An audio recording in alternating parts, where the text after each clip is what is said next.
Now we go ahead. Something related to making decisions and understanding. Is overconfidence one of the most underrated skills in leadership decision making? I say confidence is needed, but overconfidence at times kills. And there is difference between the confidence and overconfidence. People like to follow a leader who is certain, who is confident, because if leader himself or herself is not very sure of the direction or very not sure in which direction that has to go, तो most likely the team will not follow it willingly. And over confidence की जब तक बात आती है, I think there is term, Greek term hubris होता है. Hubris में, like I tell you some examples. Napoleon Bonaparte को ऐसा होने लगा था कि मैं दुनिया को जीत सकता हूँ, एंड 1812 में रशिया के ऊपर अटैक कर दिया. उसकी टीम ने, उसके जितने सलाहकार थे, सब ने बोला कि आप रसिया पर अटैक मत करिए. And that was the beginning of the end of Napoleon Bonaparte. ऐसे ही अडोल्फ हिटलर के केस में हुआ. यूरोप को जो इन्वेड किया, आप समझिए आपकी स्ट्रेंथ क्या है. कॉन्फिडेंस इसमें होता है कि स्ट्रेंथ जाने और अपनी वीकनेस जाने. बट जब आप सुनना बंद कर देते हैं, जब आप फीडबैक लेना बंद कर देते हैं, तो वो ओवर कॉन्फिडेंस में कन्वर्ट होता है. एंड ओवर कॉन्फिडेंस में क्या होता है कि आप इंसुलेटर हो जाते हैं दुनिया की चीज़ों से, धरातल से, ग्राउंड रियलिटीज से. तो that is the perfect recipe for the disaster. It is going to happen not only in military world, corporate world में भी ऐसा ही होता है कि जब आप टीम को सुनना बंद कर देते हैं तो होता क्या है, your the most sincere people they fall silent, they stop giving any feedback. And जब यस हो जाना शुरू होता है ना, तो आप समझिए you are heading for a very disaster situation. और इस सिचुएशन में things will lead to that consequences जो आपने इमेजिन नहीं की होंगी. तो confidence to an extent it is good, but over confidence kills. Great, sir. Don't you think Nokia is a clear example of this? I think Nokia is, even Kodak is. Kodak, I think 70s, some of their engineer came with the digital camera concept, which ultimately took over. But leadership को लगता था कि नहीं, हमारा तो यही model certain है, यही मॉडल सक्सेस है.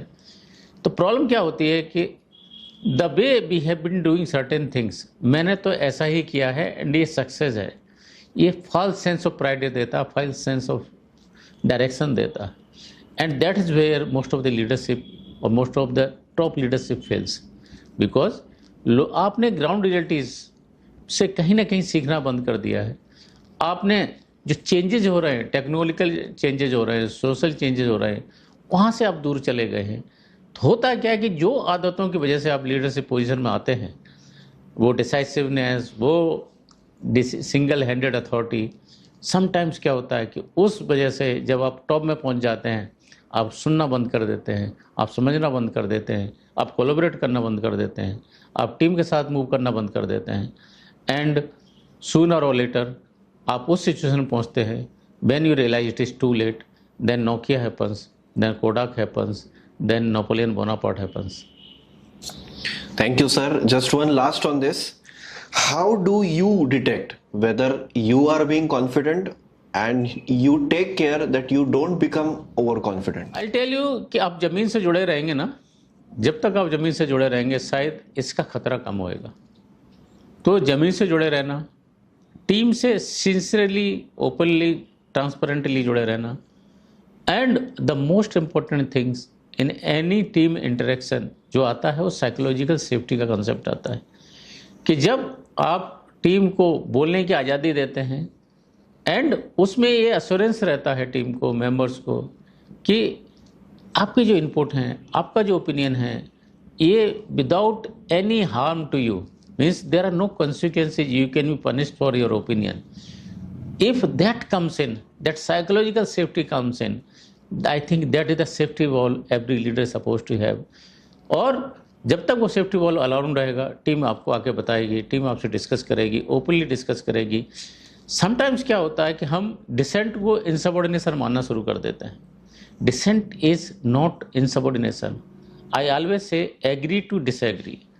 I may have certain view, you may have certain view, but I must know it is not insubordination. My people should know it is not dissent, don't amount to insubordination.